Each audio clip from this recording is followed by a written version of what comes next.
Good afternoon and welcome back. I'm Marcus Peter. Western novels, songs, films, they make many assumptions about love and marriage, but there's one underlying expectation that frankly shocked the non-Western world and redefined the way in which the foundational framework for society was developed, and that has to do with dispositive spousal consent. In other words, the free gift of the self to the other in marriage. Joining me to have a conversation about this under the auspices of the free market of marriage is Clara Piano. She is currently an assistant professor of economics at Austin PA State University. Clara, thank you for joining us. How are you? Doing well. Thank you so much for having me. I'm very glad to be able to speak with you. And this is a topic that's near and dear to my own heart, especially as a scripture scholar who does covenant theology. And I want to begin by letting you share with our listeners how not only novel, but frankly radical was the concept of dispositive spousal consent compared to the natural framework that history had known about marriage.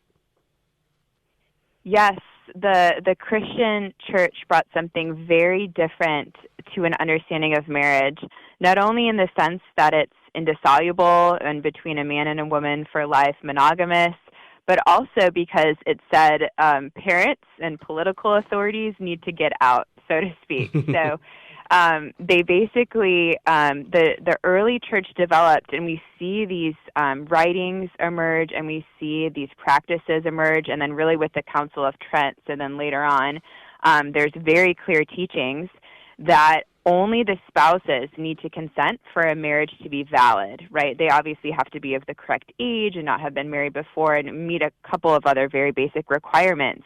But you do not need parental consent, and that's a huge change in relationship to marriage as it was practiced even in the Roman Empire, even in Israel with the Jews, even in really any other context that we can see. There was no other society that developed what we call dispositive spousal consent, where it's enough for the spouses themselves to say, I choose you and I freely commit to you for life. You've got the language within the scriptures here of a covenant, the Hebrew berith, Greek diatheke, which really contradicts the, like you mentioned, the pre-Christian or even anti-Christian norms of a contract where it's an agreement, as you rightly note, between the father of the bride and the father of the groom. Yes, exactly. So marriage is always an economic proposition. Even in the Middle Ages, even today, it represents a lot of economic realities, the merging of two households. And so I think that that's why we often or almost always see the parents involved, because they want to make sure that their children are choosing wisely for the whole family. But what's really unique is that marriage in the church's eyes is a covenant between a man and a woman before God. And it's a really unique sacrament, as you know, from this perspective, because it's kind of accomplished by the free consent of the man and the woman in a way where you don't need the authority of the fathers anymore. And actually, we expect then the fathers to have been involved, but in a more capacity of educating and guiding and forming the consciences of these young people who then will go out and make their own decision. And therefore, you've got this language of the indissolubility of marriage that you've rightly raised. It's something, sure, that it is an economic proposition, but it's also a commitment of life that cannot be taken for granted, especially from this perspective of spousal consent and the entry into this arrangement together. Oh, no, that's absolutely right. So in this new working paper that my co-author, who is also my husband, and I have, we try to trace the development of this doctrine of dispositive spousal consent, and we say that you cannot understand it unless you have this other practice of indissolubility, because it doesn't really matter if you consent to a marriage if then you can leave it the next day, right? You can just quickly get in and out of marriage, and in a lot of societies, divorce was still quite common. You find this in the Roman Empire, for instance. Marriage and divorce were purely private. But what changes is the church says, no, once you consent, it's for life. And a lot of actually really good things kind of follow from this. So you have this a stability that's established by the family, this commitment, like you said, a covenant, it's life-giving, and it's not between two strangers or two people who were arranged in marriage or who didn't have a choice. It's between two people who knew what they were getting into. They said, this is the person that I want to commit to for life. And so it's kind of a magic combination when you find both of those things. Yes, the commitment is binding, and you can't consent to get out of it once you consent to get in, but we're really going to emphasize that free consent before you come in. We're going to prepare you for marriage.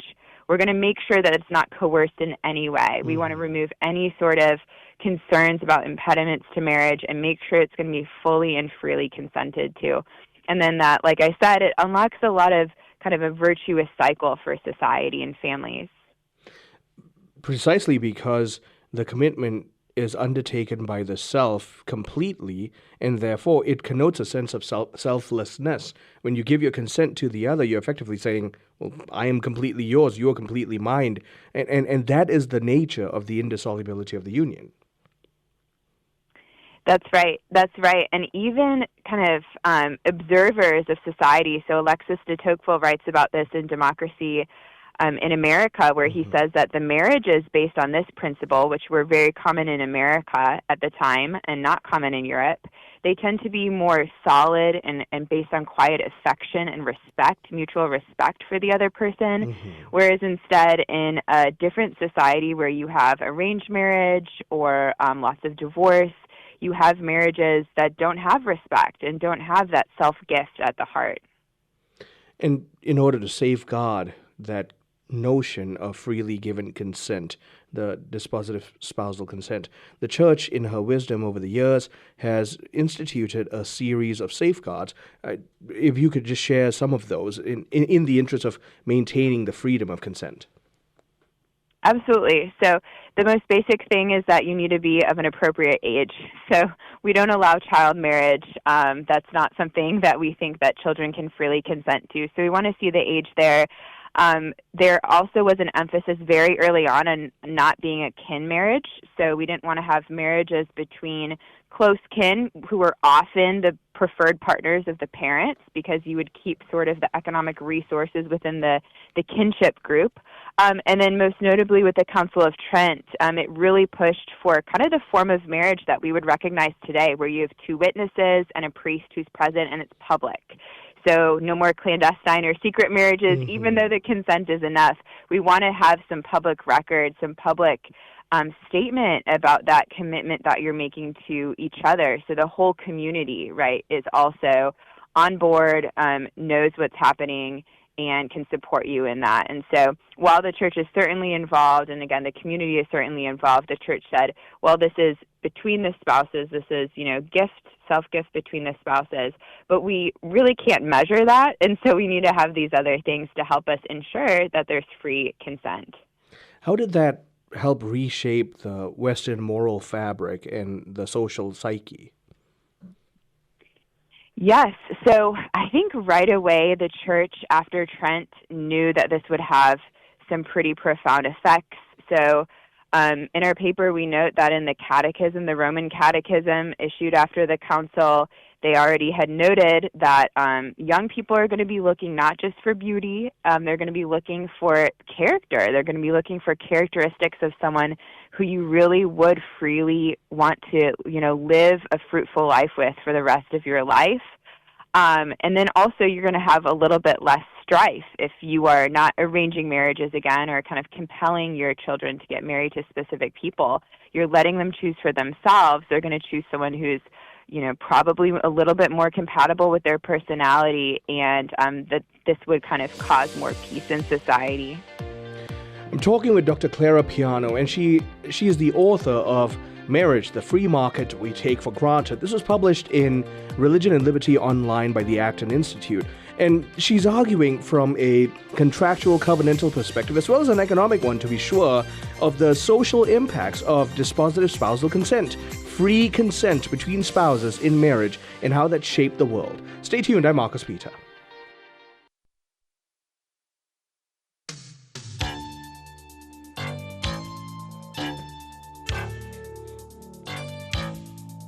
Good afternoon and welcome back. I'm Marcus Pete. I'm talking with Dr. Clara Piano. She is the author of this new article on religion and liberty online called The Free Market We Take for Granted. Clara, I want to pick up a thought that you had left us with, and that has to do with how the concept of dispositive spousal consent, so free consent between bride and bridegroom, reshaped the way human civilization thought about society in general. Help us draw that bridge. Help us see how that happened. Absolutely. So when you have different marriage rules where the parents usually are more involved and have some sort of like actual say over the marriage partner, that means that a lot of the economic power and the interests of the older generations are going to be represented. And what we actually find when we have this switch is that we get the birth of the nuclear family. So you have this situation where the younger generation, the one who's having the children, actually has more control over resources for themselves, over a little bit more land, over, again, starting from that decision of who do I marry, and then on how do I raise my children, how do I engage with the faith, and all of those consequent decisions. So economists and other social scientists have started to really study this, and they even claim it reshapes psychology. So it makes you more likely to trust other people who are not related to you by blood, because you're used to finding a marriage partner outside, again, of your cousins and your kin group. And then ultimately you have the emergence of medieval communes or city-states and democratic or participatory institutions from this change. So it really is that domino that causes a lot of other things that we now recognize as Western institutions to fall into place. And so looking at this, we get a sense that arranged marriages by themselves, even when well-meaning, can sometimes do away with the fullness of free consent. And what you've been arguing for here is really what the scriptures and what the church has been arguing for, is that consent ought to be free and total and faithful and fruitful. I think that's absolutely correct. And I understand I'm a parent and that it's difficult to think about, such young people making these huge lasting decisions. But that's what the church teaches, and it's taught for a very long time. And there's a lot of wisdom in that, and social scientists are starting to see. You can actually see a lot of differences in the data between spouses who are selected by the parents and then, put together in an arranged marriage situation, which definitely, again, parents are benevolent. They care about their kids. I'm not saying they're choosing someone who would, cause great unhappiness potentially, but there's a lot of differences in the characteristics when it comes to compatibility, when it comes to shared interests, when it comes to a lot of those hard to quantify things that only one person really sees in another person, right? That kind of that soul-to-soul relationship on which really fruitful marriages are built. And that's an important freedom that we have, and it's an important responsibility. And so you raised that further question, right? The question of complementarity. Even with the best benevolent intentions, anything outside of free consent, dispositive spousal consent, and you're going to lose sight of an ability to discern that well. Exactly. I think that's the way I would put it. Complementarity means different things depending on who you are, in the sense that, a compliment to one type of personality is not a compliment to another personality. And we know ourselves the best. And so I like to, again, as an economist, right, I kind of think of this as a deregulation of the market, as we're saying, okay, let's put the decision into the hands of the people who are going to be most affected by this decision. They have to bear the costs, right? If you want to marry someone and not actually put a lot of effort into that decision and not think about their character and only think about other traits, then you are the one who's actually really reaping the outcome of that marriage.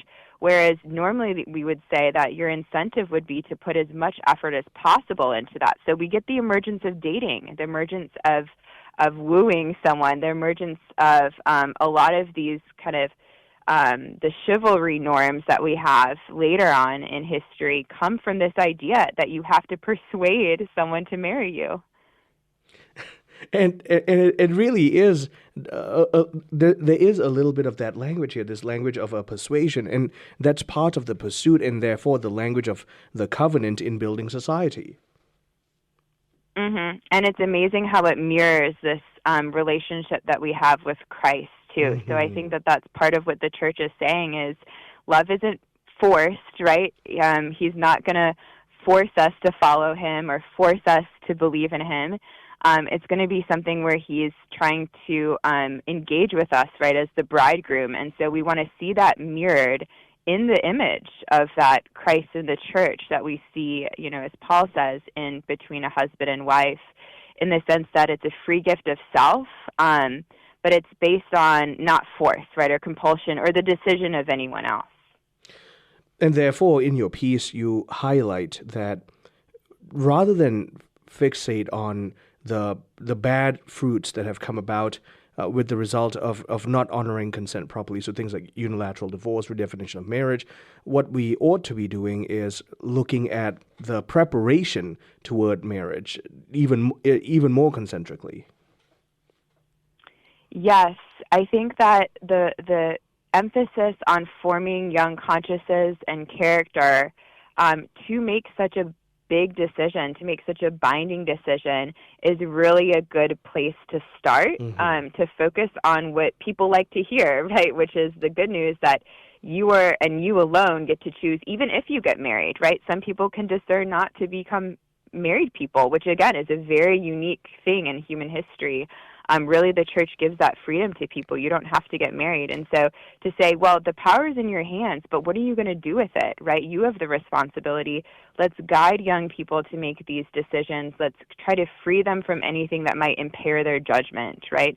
Whether that's living together before marriage or just different addictions that they might have. Let's try to make them into the types of spouses, right, who are able to find that one person who they can commit to in a lifelong, fruitful covenant relationship. And therefore, one of the ways in which you suggest we can engage that language of education is to go about it by means of natural law realities. Things like long-term health, economic stability, happiness, social stability. Share with us why it's important to understand that these are real benefits that come about from indissoluble marriages. That's right. So an indissoluble marriage is basically, it gives stability to partners when they're forming this lifelong project, which usually involves children who are a lifelong relationship that you have, but kind of building a household, building a family culture. And it's really important to know that social scientists find a lot of benefits from these types of households relative to others. There's mental health benefits. There's a lot more stability, both economically and emotionally, that is afforded not only to the children, but also to the spouses. In fact, one of the longest-running famous studies of happiness that's been done by Harvard finds that one of the biggest contributors to happiness at the end of your life satisfaction, is that deep relationship with one other person throughout your life. Right, and so there's a lot of benefits that we can even measure in marriage, and so I think young people need to know this. They need to know that it's not something that's just binding you. It's not just another burden. It's hard to live with another person. Certainly, it's hard to get along, but you're really unlocking so many more potential areas of growth and opportunity and adventure in your life that you need to become, that full, we say it's the normal path to holiness, right? That full human person. If you don't mind me switching gears here to the public policy conversation, frivolous divorce and remarriage has done a lot to fray the social fabric. You suggest that there is a way we can rethink policy without trivializing marriage itself. Yes. So this is a really difficult debate, but one of the things to recognize is that the church doesn't stand against the separation of spouses per se. The prohibition, in grave circumstances, I should say, the prohibition is on remarriage. And so that's what's going on. I think that there's kind of a misunderstanding of if you're in a dangerous or really unhealthy relationship which can happen for a variety of reasons that are outside of the control of one of the spouses potentially, then separation can be the right thing to do. It's the teaching is that, well, once you get married, you still are married, right? You cannot remarry. And so the idea here is that maybe we should be thinking about not allowing serial remarriage. And so divorce, sure, if people are really concerned about, keeping people safe and allowing, people to separate, we can maybe not touch the divorce law for now, but focus on, okay, well, are you remarrying after divorce? And then if that's the case, if we potentially had a rule where there was only one marriage that you could have, the incentive for divorce for frivolous reasons would reduce, right? Because once you divorce, well, you can't remarry, and that's what a lot of people actually end up doing. And so I do think that you would also get a decrease in the divorce rate as well. So trying to understand how public policy is not always going to map perfectly on a church law, obviously, right? We're dealing with sort of more natural law characteristics and considerations here, but how it can more closely align to craft an understanding between the spouses that's going to be more stable, and that's going to both give them the freedom to choose, but also hold them to that choice to some extent. And honestly, Clara, just to affirm your approach, given our post-Christian era, it's more important than ever that Christians learn how to dialogue the natural law arguments for marriage and the family. Thank you for your time and for your contribution. Thank you so much. My guest has been Dr. Clara Piano. She is currently an assistant professor of economics at Austin PA State University. We've been talking about her article in Religion and Liberty Online called Marriage, the Free Market We Take for Granted. And she presents here a natural law, but also, frankly, a covenantal religious approach to the preservation of consent freely in marriage. Stay tuned for the next hour. I'm Marcus Peter.